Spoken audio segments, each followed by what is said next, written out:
support this issue.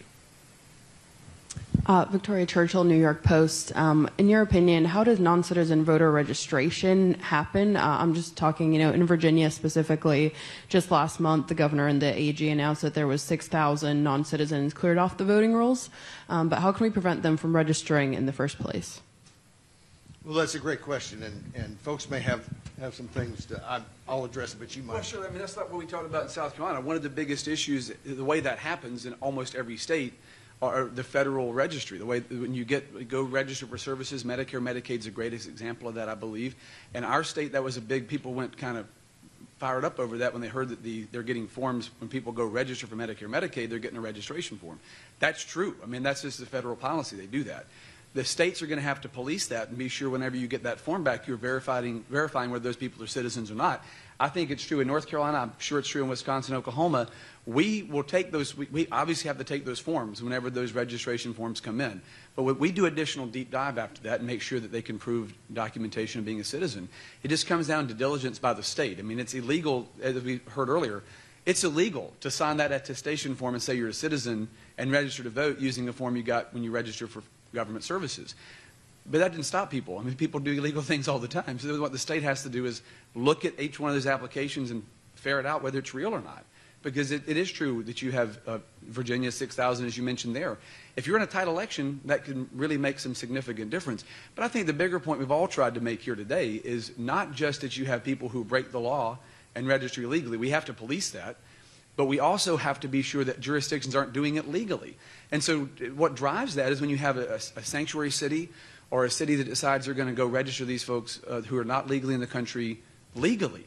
And we're trying to close that loophole because that makes it a lot harder for election officials to make a determination. So when you get one of those forms that's falsely attested to and people are illegally registering, if you have jurisdictions in a state or a state itself saying, well, gosh, you can do this, that makes it awfully hard for a voter registration board or a board of voter registration to actually determine whether that's an illegal voter or not. So we're trying, this is again, it's belts and suspenders approach to make it a lot easier to ferret out whether it's an illegal application.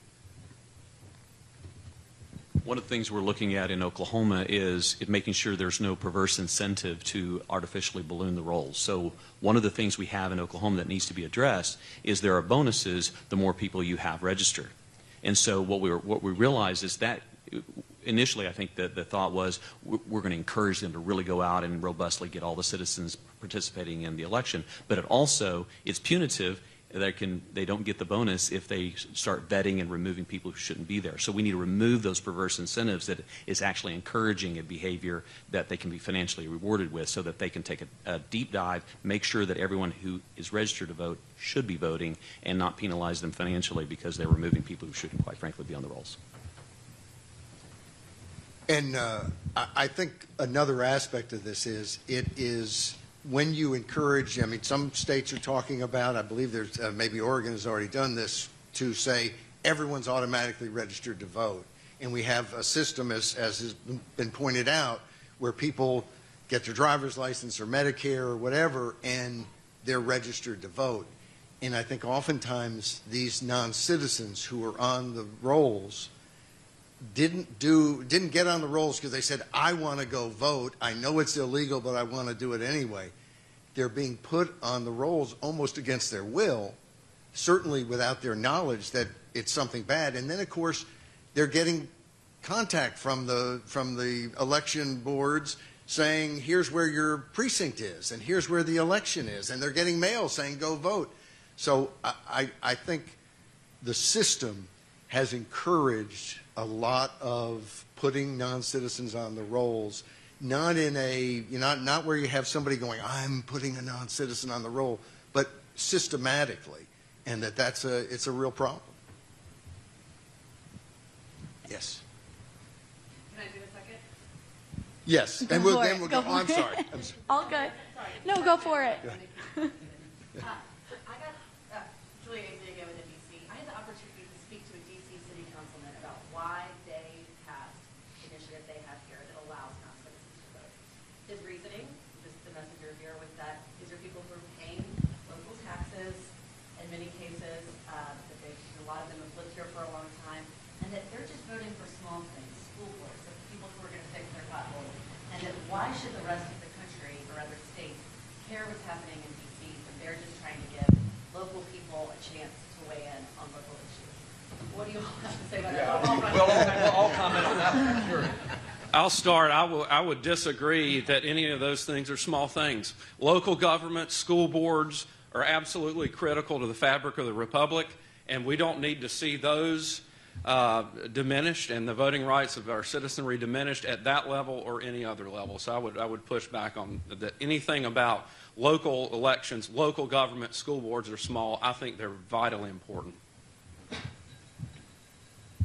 You also find that it is at the local level where it's most directly applied and impacts families. So in the school board, that impacts your children. If you want to see families get riled up, start messing with their children. And that's an issue all across the United States. So school board elections are vital.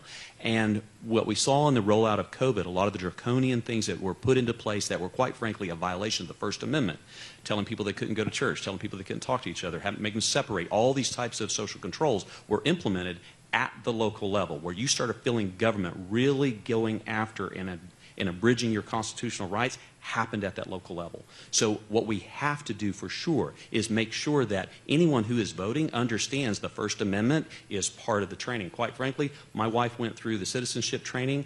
The news media got wind that she was becoming a U.S. citizen, got the citizenship test, took it to my House colleagues, and many of them didn't pass.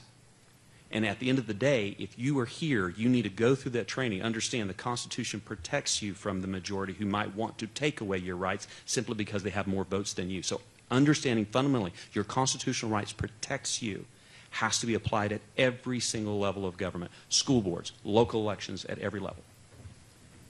Well, and I would say to that point, I mean, that D.C. City Councilman person basically said the quiet part out loud. Anybody that questions why we're here, I mean, I think he said the quiet part out loud, right? I mean, this notion that a school board or a local council doesn't matter, I mean, we've already heard it from the senator here. In our state, every school board has millage authority. They can raise your taxes. And so why would anybody support the notion that somebody who's not a citizen of the country can go vote to raise taxes on people who are citizens of the country? I mean, that's back to that family argument we heard earlier.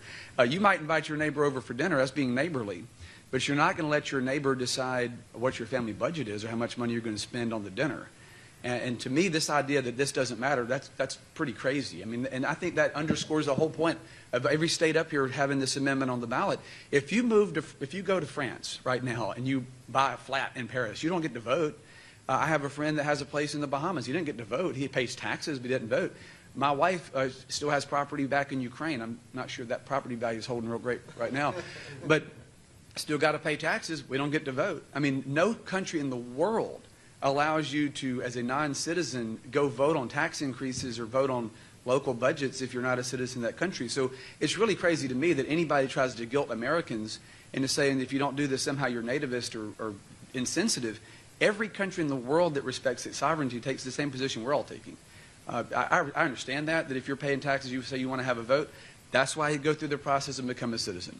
We have that process available, but you've got to go through the process. We shouldn't allow anybody to raise taxes or make any kind of zoning decisions or school board decisions without being a citizen of this country. I think that, again, the quiet part was said out loud there. So I appreciate him saying it. It makes it, we might get over 80% in every state now. And I'll just add real quick to that, that's the glory of the fact that it's a referendum. The people themselves are going to get to decide. And I think if they put it up to D.C., maybe it would be a little bit of a different outcome. But in our states, we're going to give our people the opportunity, our citizens, to say whether or not non-citizens should have the right to vote in local elections. And I believe it's going to be overwhelming. I don't know if Wisconsin's going to hit 80%, but we're going to do our best to make sure we do. And it's been said before, and it'll be said again. The right to be a citizen, the right to vote, is so critical and it's so important to the fabric of who we are as Americans. It should be protected. I would just add that it was the D.C. City Council that passed this. We don't know where the voters are in D.C. I'd like to find out. We may poll. You may see an initiative at some point. New York City, we did poll the weekend before that city council overwhelmingly passed non-citizen voting there that would allow 800,000 to 1 million non-citizens to vote. 62% of New Yorkers were opposed to it, and less than 30% were in favor of it. So it's the sort of thing where I think by and large the public clearly doesn't agree. But the concept of it is no taxation without representation. And this is really stretching that beyond all, relevance, because, we travel somewhere and we, buy a Coke, we pay taxes. We don't get to vote in that city. And it's the sort of thing where, of course, here, in some cases, I remember reading an article in Maine where a woman in Portland, Maine, they were talking about doing this. They defeated it years ago. They're still talking about putting it back on the ballot. But a woman said, I've been here for almost 20 years, and I don't get to vote. But I just don't want to give up my British citizenship. And I think we can all understand that. But that's the choice. Vote in Britain or vote here. And we call them non-citizens. But each and every one of them is a citizen of some country. So they've got to make the choice to come here. And there's one other aspect of it that sort of bugs me, which is this idea that it's just local. And I think the senators kind of knocked that out of the park, but I want to add one thing to it. In our system, the state trumps the local, and the federal trumps the state. And so if I believed that people had a right to vote, then I don't know how I could say they have that right, but only locally, so that they could be trumped by the state or by the federal government. If you have a right to vote, you have a right to vote at all levels of government. And I think it kind of shows that this argument is not really very solid.